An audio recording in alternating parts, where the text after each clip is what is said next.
right, well, welcome back to the second of our three-part video series on the Montpelier-Roxbury school budget, where I'm Vic. And I'm Libby. Yep.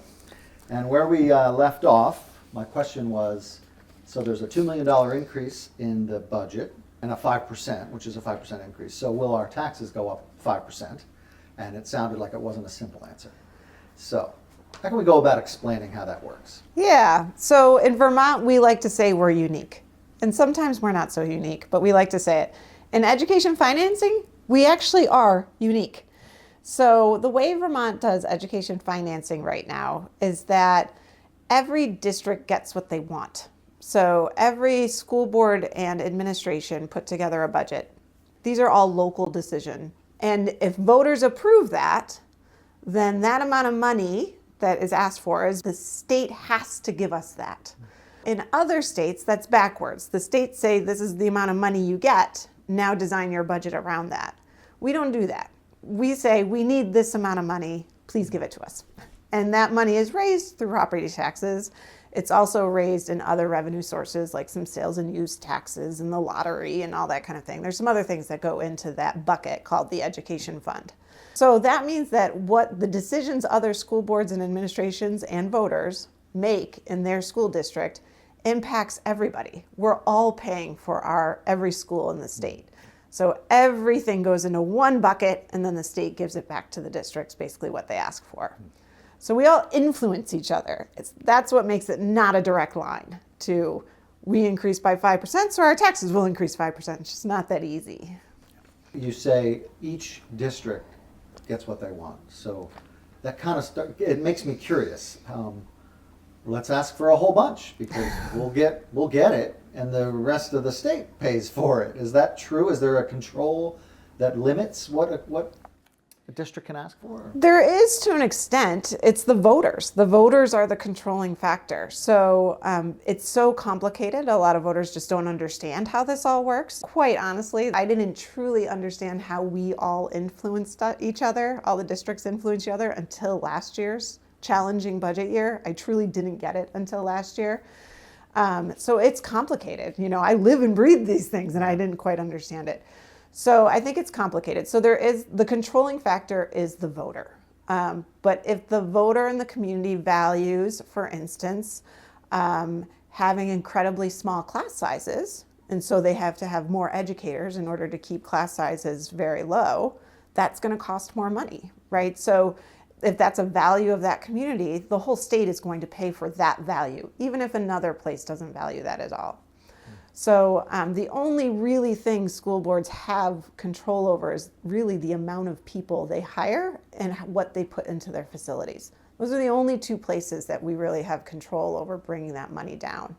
And so there's that's where local control comes in, those decisions. So each school district asks for the amount of money that they want, goes to one fund, and then that fund is disseminated to each district to be paid by the taxpayer. And I noticed when you present, you will give us an estimated tax amount. What is the mechanisms that take all that pool of money and then translates it to our taxes? How does that get calculated? Sure.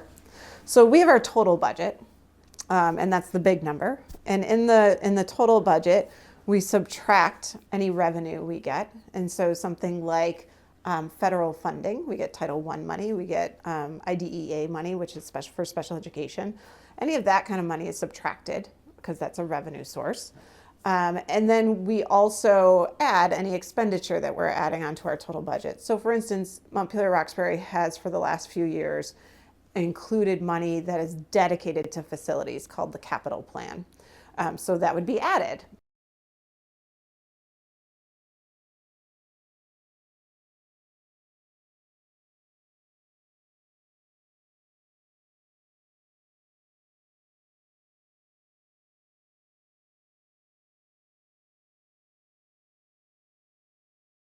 Long-term weighted average daily membership, LTWADM, and that's where our students come in, our student population. Not to be crass, but it's not kids' butts in seats. It's not one kid and that's how it's counted. Each kid is weighted differently. The state takes all of our students, certain identifying factors like multi-language learner, secondary students are weighted heavier, Students who qualify for free and reduced lunch, they're weighted heavier.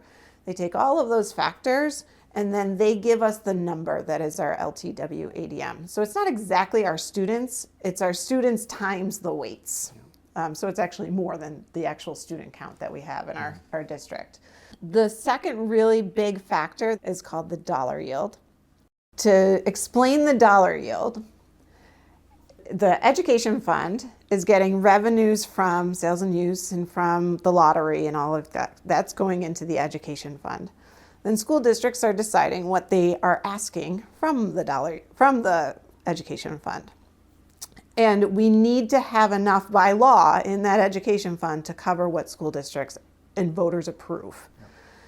And so there needs to be some sort of factor that the tax department can say, we need this much in taxes in order to make up the rest of the revenue need in the education fund. The tax department makes this figure based on what they think districts are going to need and what revenues they're anticipating getting. And so they use this figure called the dollar yield to balance it out.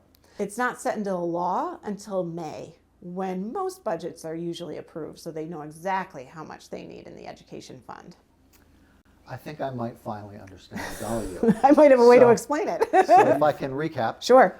all the districts in Vermont request an amount, and that totals up to, here's the money that we'd like. The state pool consists of various income sources, and they may not be the same. So the dollar yield is the calculation that ensures we can pay for that, because that's the amount of money that you have to pay to increase or decrease, perhaps, but make those equal so all the budgets can be paid for. Exactly. That's the dollar yield. Exactly. The dollar yield. Simple. Yeah, simple.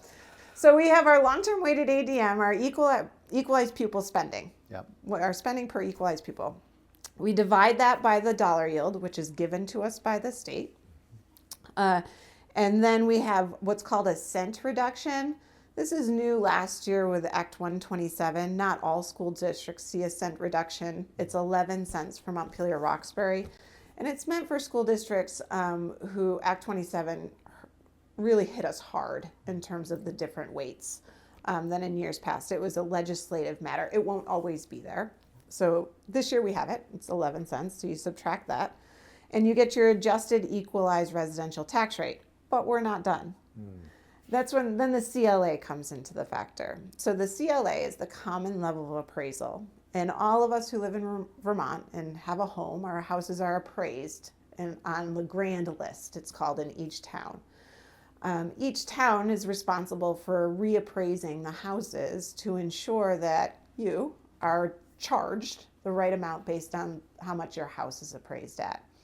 And so that common level of appraisal comes in. Montpelier's CLA right now is quite high. It's 127% because Montpelier was just reappraised.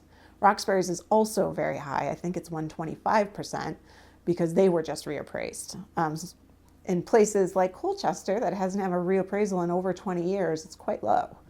So that number matters. In our tax form, that's part of the education. Yeah. That's where the appraisal value is considered. That is where it's in the education, it's not in the town taxes. And so from where we are in the mathematical equation to get our tax rate, we divide where we are by the CLA, and that's the estimated tax rate. So the two factors that are completely out of the school district's control are this dollar yield, because all school districts get what they ask for, and the CLA, which is dependent on the appraised value of your house. The challenge for you is you have to present a budget, and the information's not fully available to you. What is the information that's missing so that they can't calculate the dollar yield? The dollar yield is always an estimate. It always has been. 10 years ago, it was an estimate as well at this time in play because it's not set into law until May. So the dollar yield is the biggest estimate we have. We have our final version on long-term weighted ADM, so we know what that number is. We know what the budget number is we're asking our voters for. But the dollar yield has a significant impact and can sway the tax rate in either direction, which is why whenever my business manager, Christina, and I present to the public, it is always, this would be your estimated tax rate because we're not sure. Right. And we don't have any control over that dollar yield. But what is the state waiting on to calculate that? Our school budgets. So some of the budgets haven't been submitted by, Well, they might not get approved. You have to wait until the budgets get approved. I see. Yeah, so town meeting day is the day. So you can only offer an estimated tax. After all, everyone's budget is approved, disapproved, then all this calculation is taking place, and then it's reflected later on our tax. Yes. So let's look what happens if the dollar yield decreases by $500 from what the tax department estimated in December. That means, look at the tax rate, it's increased. So the dollar yield can have a significant impact on what the actual taxes are. What if we asked you, or what if you decided, let's take $2 million out of the budget? What if you decrease the budget by $2 million? How will that then affect our tax? Unfortunately, not much. Our tax, or the tax rate at the end would not move a whole lot if we eliminated $2 million. And that would be a lot of staff that we would need to eliminate in order to get there. Okay, so then after all the towns have voted and budgets approved or disapproved, the state then gets busy and provides us with a tax rate. How does that tax rate then translate to what we actually pay in our taxes? Yeah, it's a great question. So the state will look at your appraised value of your home, and for every $100,000, that tax rate is applied to that.